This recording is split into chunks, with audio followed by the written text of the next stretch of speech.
Halo semuanya, welcome back to Delia Khadina YouTube channel. Kali ini kita akan belajar fisika ya, khususnya materi momentum sudut. Momentum sudut ini terdapat pada bab keseimbangan dan dinamika rotasi. Yuk kita mulai saja. Sebelum ke momentum sudut, saya akan jelaskan apa itu hubungan antara besaran linier dan besaran sudut. Nah, jadi jika di besaran linier itu ada yang namanya gerak translasi, sedangkan pada besaran sudut itu dinamakan gerak rotasi geraknya ya. Nah, untuk jarak pada gerak translasi atau jarak linier itu disimbolkan dengan huruf S kan, sedangkan jika di besaran sudut disimbolkan dengan theta. Jadi, hubungan antara jarak linier dan jarak sudut itu sebagai S sama dengan theta dikali R. Dengan R itu adalah jari-jari dari suatu lingkaran. Lalu yang kedua ada yang namanya kecepatan linier. Kecepatan linier itu disimbolkan dengan huruf V kan, dari bahasa Inggrisnya velocity, yang dirumuskan dengan V sama dengan S per T. Sedangkan pada gerak rotasi, kecepatannya dinamakan dengan kecepatan sudut, yang disimbolkan dengan omega, yang dirumuskan dengan omega sama dengan theta per T. Nah, hubungan dari besaran kecepatan tadi adalah V sama dengan omega dikali R. Lalu yang ketiga, pada gerak translasi terdapat yang namanya percepatan linier yang disimbolkan dengan huruf A, yang dirumuskan dengan A sama dengan V per T. Sedangkan pada gerak rotasi disimbolkan dengan huruf alfa ya, yang dirumuskan dengan omega per T. Jadi sama-sama kecepatannya dibagi dengan waktu. Nah, hubungan dari kedua besaran ini adalah A atau percepatan liniernya sama dengan percepatan sudutnya dikali R gitu. Sedangkan lalu ada yang namanya kelembaman translasi atau nama lainnya massa pada gerak translasi. Nah, sedangkan pada gerak rotasi, kelembaman rotasi ini ada di kemarin tuh kita belajar kelembaman rotasi benda tegar atau yang namanya momen inersia yang disimbolkan dengan huruf I. Nah, hubungan dari besaran ini adalah I sama dengan sigma mr kuadrat yang merupakan rumus dari momen inersia. Lanjut ada lagi besaran gaya yang disimbolkan dengan huruf F, yang dirumuskan dengan massa dikali percepatan liniernya. Sedangkan pada gerak rotasi terdapat yang namanya momen gaya atau torsi, yang dirumuskan torsi sama dengan I dikali alfa. Lalu hubungan keduanya adalah torsi sama dengan F dikali R.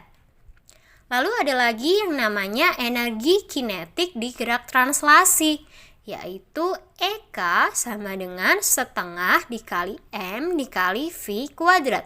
Sedangkan energi kinetik di gerak rotasi, M sama V-nya kita ubah menjadi I sama omega. Jadi EK sama dengan setengah dikali I dikali omega kuadrat. Tidak terdapat hubungan di antara keduanya. Lalu pada gerak translasi ada juga yang namanya momentum linier yang disimbolkan dengan huruf P dan dirumuskan sebagai M dikali V. Sedangkan di gerak rotasi ada yang namanya momentum sudut yang akan kita bahas nanti, yaitu dirumuskan sebagai L sama dengan I dikali kecepatan sudutnya atau omega.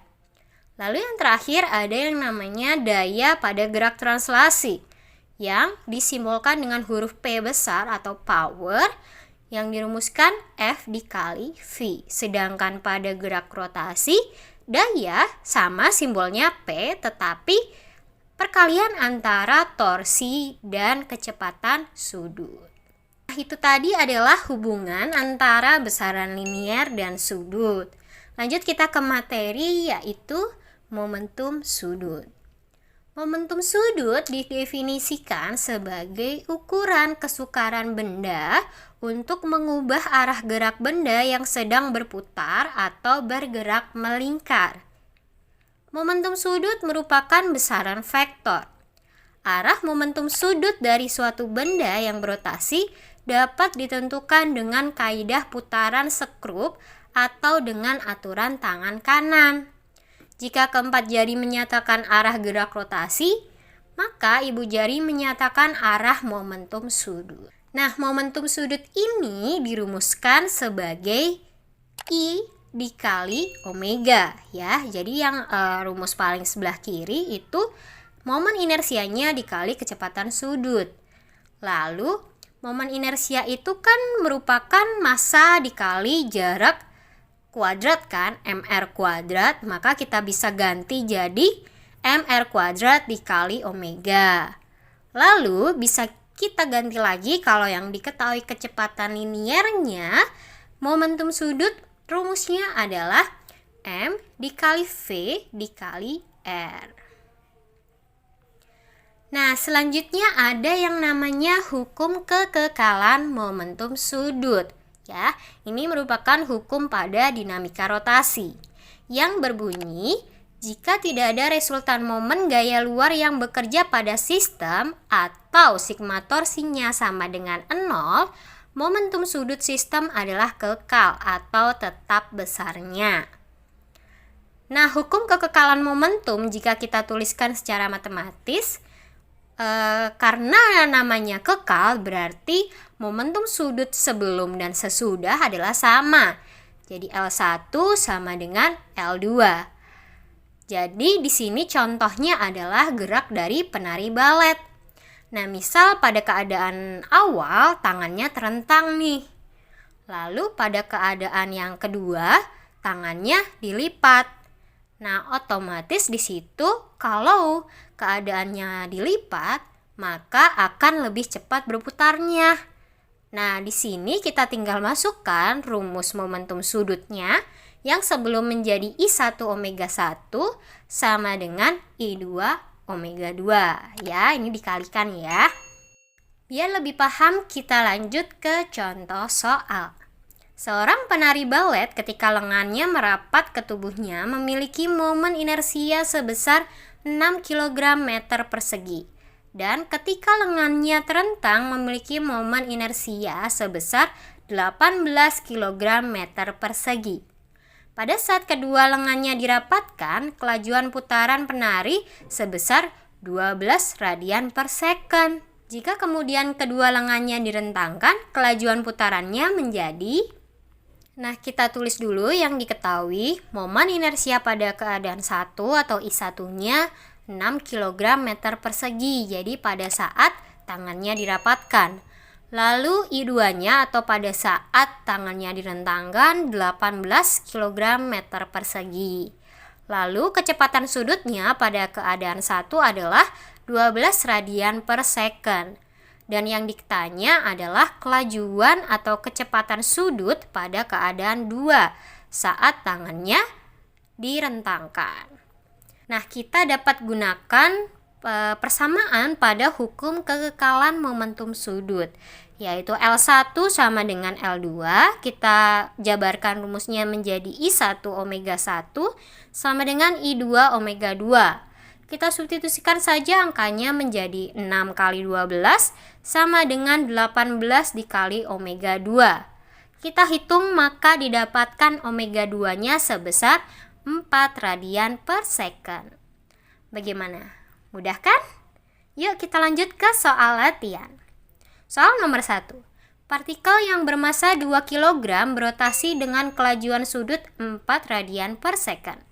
Jika jari-jari lintasan partikel tersebut adalah 1 meter, momentum sudut partikel tersebut adalah Soal nomor 2. Seorang penari balet memiliki momen inersia 6 kg meter persegi ketika lengannya merapat ke tubuhnya dan 14 kg meter persegi ketika lengannya terentang. Pada saat kedua lengannya dirapatkan ke tubuhnya, kelajuan putaran penari 10 putaran per second. Jika kemudian kedua lengannya direntangkan, kelajuan putarannya menjadi berapa putaran per second?